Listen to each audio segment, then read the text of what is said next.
Hello everyone, I'm Brian. Today I'm reacting to why do people get converted from Hinduism to other religion? Lakhani, Hindu Academy. I'm going to make my theory here is because I have a feeling other religions in some sense threaten people by saying if you don't follow this religion you'll be eternally damned in hell. And other religions are not quite as accepting, whereas Hinduism is very open as to say that you can be other religion on top of being Hindu. What I'd hope that people will say is that they're Hindu and whatever the other religion is, and to me that's defined as in you're a Hindu but your path is Christianity. You follow that way of life, but you're Hindu in terms of you're accepting of all paths, whereas Christianity alone is their path and their path alone, and all other paths are wrong. Whereas what I would like to define as Hindu Christian, let's just say it that way, meaning that you're open to all paths. All paths are correct. Your path, however, is the Christian path. My path is whatever that is. There's the Catholic path, Muslim path, Buddhist path, other paths. I don't know the Egyptian path, whatever path that may be. But it's the fact that no path is wrong, but each path is their own path so long as they're seeking the truth. That's how I like to say it. Let's go ahead and get started with this one.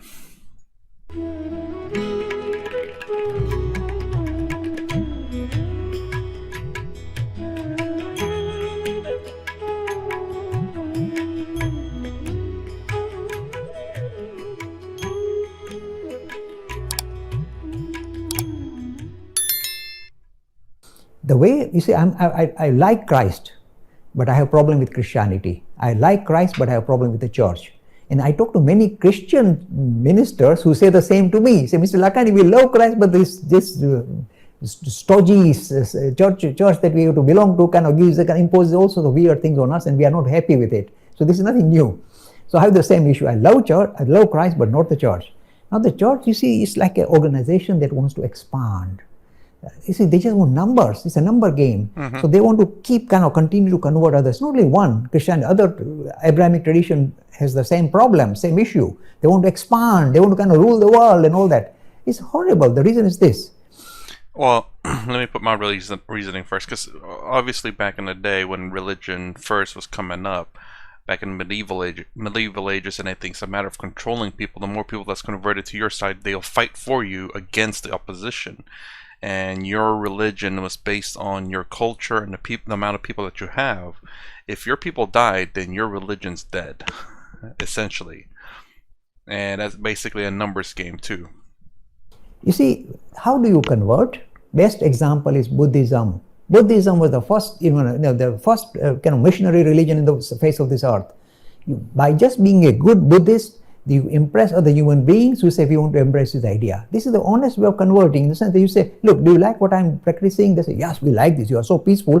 We want to follow your example and take on your particular tradition. Good for you. We are comfortable with that.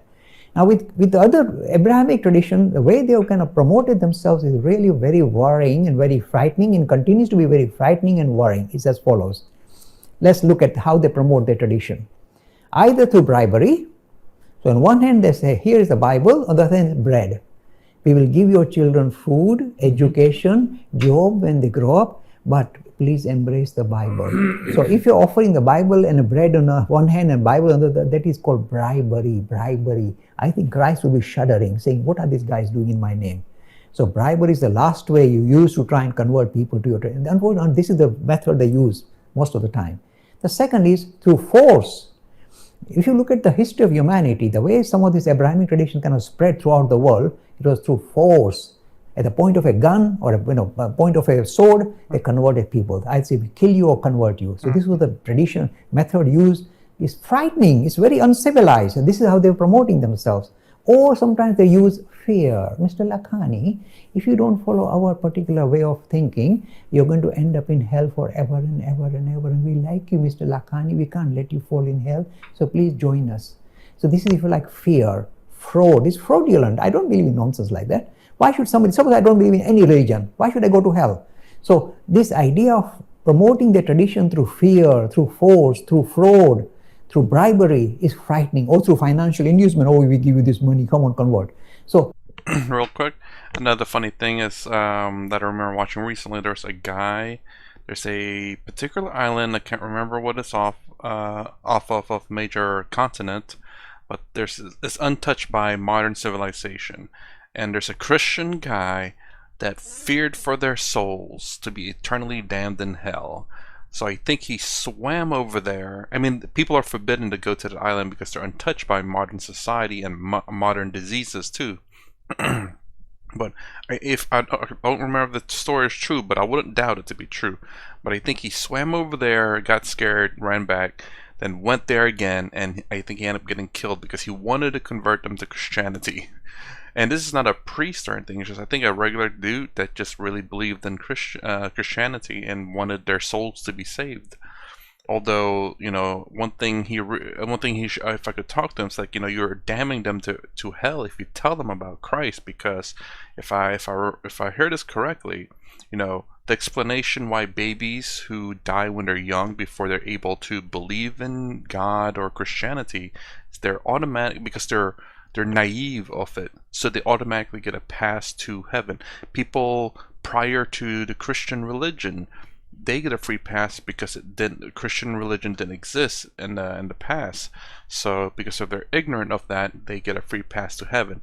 So the more people ignorant of the religion, the free pass we get to heaven, if according to that rule. So by being ignorant of the religion, you get a free pass to heaven. Again, it's been a little bit. That's last I heard of that particular thing about explaining to people about children who die young and don't have a chance to ask for forgiveness or to believe in God or Christianity, that because they're ignorant of the matter, they don't know any better, they get a free pass to heaven. So to me that says, then stop preaching the religion so that people get a free pass to heaven. This shows, in fact, that their mentors, Christ will be shuddering in the highest heaven, saying, what are these guys doing in my name? So I am saying, how do you stop it? That's your second part of your question. The answer is this. And I have said this repeatedly, and the Hindus they're not listening to me at all. Look, unless you give your own youngsters structured, rational, contemporary, comprehensive vision of your tradition. Those big words again, like the hierarchical, hereditary. I can't remember the rest of the words, but he's good with those big words. They are likely to abandon you because it appears very confusing and conflicting. So they say, this simple, this seems so easy, one God and simple, let's follow the book and that's it. So unless you give your own youngsters very structured, that's what we are trying to do through this WhatsApp. Give them structured, rational, something that agrees with their common sense, not high philosophy, just common sense. Rational, structured understanding of their own tradition is the only protection you can give to your youngsters, so they can never be converted. To the contrary, if anybody tries to convert them, they will respond in such a dynamic manner, the other person will run away saying that I'll get converted to Hinduism. So that is the approach. You must be robust in the way you respond and robust in the way you present to understand your religion. The Hindus, my friend, the emails that we get show such confusion in the name of Hinduism. It shows how poorly we know about our own tradition. So do we understand why our youngsters run away from our religion? Look, I know, Nishit, I tell you, there were two young ladies, Pushti Margi, means a very staunch, very traditional Hindu, Vaishnavites. Two young ladies from my own family, Pushti Margi, went to Islam. And when I investigated how did this happen, because their parents had told them, don't touch these, don't eat this food, don't. That's all religion they taught them. So what do you expect? They're going to run away from your religion. So I'm warning the Hindus, please make sure your youngsters come across the correct version of your tradition, not some kind of mishmash. Once you do that, I promise you, it's like the Bakhtar, your armament you wear. Nobody will come near them to convert. That's the only way you can stop it. Interesting. So basically, from what I understood in that last bit, it's the fact that all they taught them is what you cannot do and nothing else. It's kind of, I get why they would turn away from a religion. You just teach them like the bad things in a sense, like the things you shouldn't do, And it's like, what can I do? It's like, well, everything else, like, well, my gosh, this other religion doesn't have this much restrictions to it. Seems a lot better and easier. Just believe in the God and that's it. you know. But yeah, what I'd like to think, like I said earlier, was the fact that I'd like it to be, I don't know if that would work, but just call it Hindu Christian or Hindu Muslim or Hindu whatever, atheist, because these are different paths. The religions are bhakti, basically devotion. If you follow bhakti yoga, then that plays in very well in the Abrahamic religion. But of course, there are extremes in those Abrahamic religions that are terrible, but they also teach of the good things. There are good things in there too, and a lot of the modern religion that's being modernized, you could say, is becoming more accepting because they can no longer live in the past, because the olden times you don't accept people of certain types or whatever, and if they don't modernize it, where they start seeing this religion as very how do you say, racist and whatever else you want to call it, the people will turn away from it. It's like, oh man, I don't want to be associated with that. It's bad, it's negative. So these religions have to kind of evolve with cultural times, and when they do, they can become successful again. And that's something, again, I said this before, where I think there was this boom of gay people, and churches were kind of like, no, you can't be gay, it's a sin and whatnot. And the smaller churches were kind of like, it's accepted. They started noticing in some of the churches that people were turning away because, it's like my best friend's gay, or I know some gay people that are really cool. And people are turning away from those churches and going to churches that are more accepting of people. It's irrelevant who you love or who you like or what you are, and for the most part, but as long as you just be a good person and believe in their religion, you're okay with them. And so yeah, a lot of churches that had said it's a sin, they probably found some way to say, oh no, it's you shouldn't be doing it, but they're cool or something like that. I'm sure they had to find a way to say it was okay, otherwise their church would die in a sense.